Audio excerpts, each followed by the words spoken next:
কিয়ামতের পর শয়তানের কি হবে? আল্লাহ কি তাকেও ক্ষমা করে দিবেন? শয়তানের সাথে হযরত মুসা আলাইহিস সালামের একবার সাক্ষাৎ হয়েছিল। সেই সাক্ষাতে শয়তান হযরত মুসা আলাইহিস সালামকে কি কথা বলেছিল? একবার শয়তান হযরত মুসা আলাইহিস সালামের কাছে এসে বলল, আল্লাহ আপনাকে তার রাসূল করেছেন এবং আল্লাহ আপনার সাথে কথা বলেন। এতে হযরত মুসা আলাইহিস সালাম বললেন, হ্যাঁ, তবে আপনি কে এবং কি বলতে চান? এই কথা শুনে শয়তান বলতে লাগলো, আমি শয়তান, আপনি আল্লাহকে জিজ্ঞাসা করুন। আল্লাহর এক বান্দা তার কাছে তওবার দরখাস্ত করেছে। শয়তানের এই কথা শুনে আল্লাহ তাআলা হযরত মুসা আলাইহিস সালামকে ওহী নাজিল করে বললেন, তাকে বলে দাও আমি তার অনুরোধ কবুল করেছি, তবে একটা শর্ত আছে যে তাকে আদমের কবরে গিয়ে সেজদা করতে হবে। তাকে বলুন সে যখন সেজদা করবে তখন আমি তার তওবা কবুল করব এবং তার সমস্ত গুনাহ মাফ করে দেব। হযরত মুসা আলাইহিস সালাম শয়তানকে এ কথা বললে সে ক্রোধে লাল হয়ে গেল এবং গর্ব ও অহংকার করে বলতে লাগলো যে, মুসা, আমি তো আদমকে জীবিত থাকতেই জান্নাতে সেজদা করিনি, তাহলে এখন কিভাবে তার কবরে গিয়ে তাকে সেজদা করব? বন্ধুরা, একটি রিওয়ায়াত অনুসারে শয়তানকে জাহান্নামে কঠিন শাস্তি দেওয়া হবে এবং তাকে জিজ্ঞাসা করা হবে যে তুমি কেমন শাস্তি পেলে? তখন সে উত্তর দেবে, খুব কঠোর। তাকে বলা হবে যে আদম জান্নাতে অবস্থান করেছে, তাকে গিয়ে সেজদা করো এবং নিজের অতীতের কৃতকর্মের জন্য ক্ষমা প্রার্থনা করো যাতে তুমি ক্ষমা পেতে পারো। কিন্তু শয়তান সেজদা করতে অস্বীকার করবে। তখন তাকে সাধারণ জাহান্নামীদের চেয়ে ৭০,০০০ গুণ বেশি শাস্তি দেওয়া হবে। একটি রিওয়ায়াতে আছে যে আল্লাহ তাআলা প্রতি ১,০০,০০০ বছর পর শয়তানকে জাহান্নামের আগুন থেকে বের করে তাকে হুকুম দিবেন, আদমকে সেজদা করো, কিন্তু সে বারবার তা অস্বীকার করতে থাকবে। এজন্য তাকে বারবার জাহান্নামে রাখা হবে।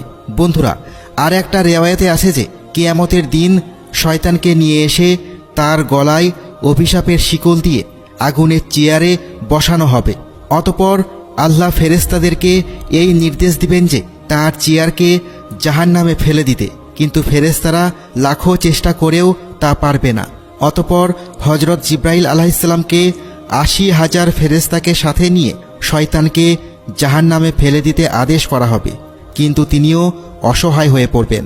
তখন হযরত ইসরাফিল আলাইহিস সালাম এবং জিবরাইল আলাইহিস সালামকে ৮০,০০০ ফেরেশতাকে সাথে নিয়ে শয়তানকে জাহান্নামে ফেলে দিতে আদেশ করা হবে, কিন্তু তারাও শয়তানকে জাহান্নামে ফেলে দিতে পারবে না। অতঃপর আল্লাহ তাআলা ইরশাদ করবেন যে আমার সকল ফেরেশতাদের চেয়ে দ্বিগুণ ফেরেশতা এলেও তারা তাকে জাহান্নামে ফেলতে পারবে না, কারণ এর গলায় একটি অভিশাপের শিকল রয়েছে এবং এর ওজনের কারণে একে এখান থেকে নাড়াতেও পারে না। বন্ধুরা, আপনাদের জানিয়ে রাখি, প্রথম আকাশে শয়তানের নাম ছিল আবিদ, দ্বিতীয় আকাশে জাহিদ, তৃতীয় আকাশে আরিফ, চতুর্থ আকাশে অলি, পঞ্চম আকাশে মুত্তাকি, ষষ্ঠ আকাশে হাজিম, সপ্তম আকাশে আজাজিল এবং লাহে মাহফুজে ইবলিস ছিল। যখন তাকে হযরত আদম আলাইহিস সালামকে সেজদা করার নির্দেশ দেওয়া হয়, সে বলতে লাগলো, হে আল্লাহ, আপনি আদমকে আমার উপরে মর্যাদা দান করেছেন। যদিও আমি তার থেকে উত্তম, তবুও তুমি আমাকে আগুন থেকে সৃষ্টি করেছ আর আদমকে এই মাটি দিয়ে, অতএব আগুন মাটি থেকে অধিক সম্মানিত হয়। এ বিষয়ে আল্লাহ তাআলা বলেন, আমি যা চাই তাই করি। শয়তান নিজেকে আদমের চেয়ে উত্তম মনে করে এবং অহংকারের কারণে আদম আলাইহিস সালাম থেকে মুখ ফিরিয়ে নেয়। বর্ণনায় পাওয়া যায় যে ফেরেশতারা যখন আদমকে সেজদা করার পর উঠলেন, তখন তারা দেখলেন যে শয়তান তখনও সেজদা করেনি। তখন তারা আবারও শুকরিয়ায় সেজদায় পড়ে যায়, কিন্তু শয়তান নির্ভয়ে অহংকারে মগ্ন হয়ে দাঁড়িয়েছিল এবং এই অবাধ্যতা সত্ত্বেও তার মনে কোনো আফসোস ছিল না। আরেকটি বর্ণনায় আছে যে আল্লাহ যখন শয়তানকে পাকড়াও করলেন, তখন হযরত জিবরাইল আলাইহিস সালাম ও মিকাইল আলাইহিস সালাম কাঁদতে লাগলেন। আল্লাহ বললেন, তোমরা কাঁদছ কেন? তারা বলল, আমরা তোমার শাস্তির ভয়ে কাঁদছি। আল্লাহ তাআলা বললেন, সর্বদা আমার শাস্তির ভয়ে কান্নাকাটি চালিয়ে যাবে। আল্লাহ আমাদের সবাইকে অভিশপ্ত শয়তান থেকে নিরাপদে রাখুন এবং আমাদের সকলের প্রতি আপনার করুণা বর্ষণ করুন। আমিন।